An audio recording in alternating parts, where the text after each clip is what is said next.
Kosa walifanya wao kwa kula tunda la kati. Bwana Yesu asifiwe sana, mpenzi wa mashairi. Karibu kwa shairi langu ambalo natoka katika kitabu cha Mwanzo sura ya 2 kuanzia mstari wa 7 hadi wa 9, tena sura ya 3 mstari wa 7. Karibu. Alimfinyanga Mungu mtu wake udongoni, kampulizia Mungu pumzi yenye uzimani, akawa mwana wa Mungu, kiumbe cha uzimani. Kosa walifanya wao kwa kula tunda la kati.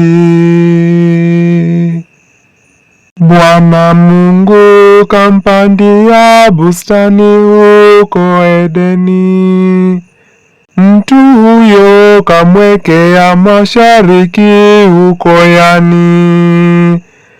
Mungu akaoteshea miti yote udongoni.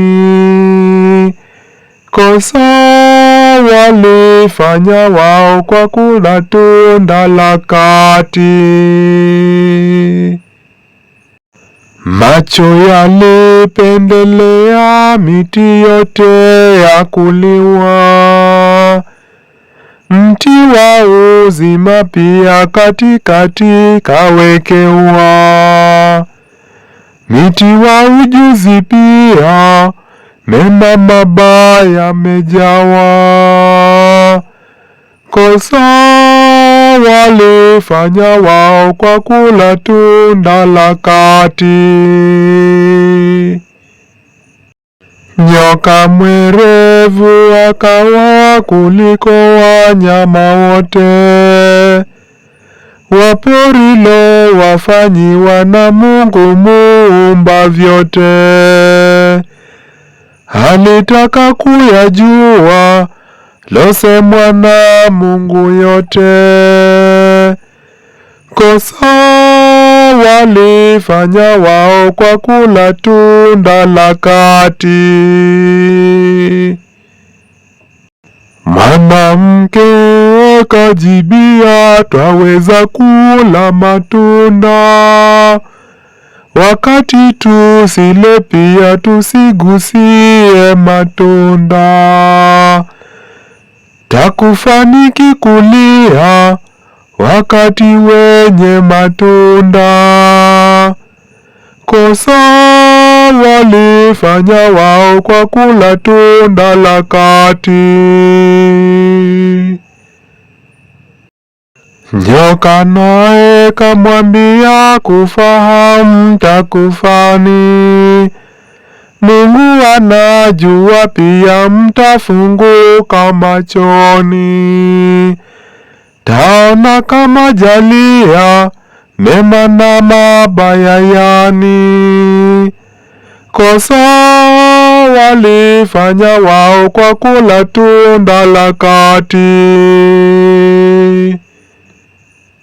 Mwanamke akaona ule mti wapendeza, mzuri wa kutafuna, ujuzi wapate jaza. Akatwaa tunda tena na kwa mume kapendeza. Kosa walifanya wao kwa kula tunda la kati. Macho yao kafunguka, uchi wakajitambua, majani wakayasuka ya mti kujistiria,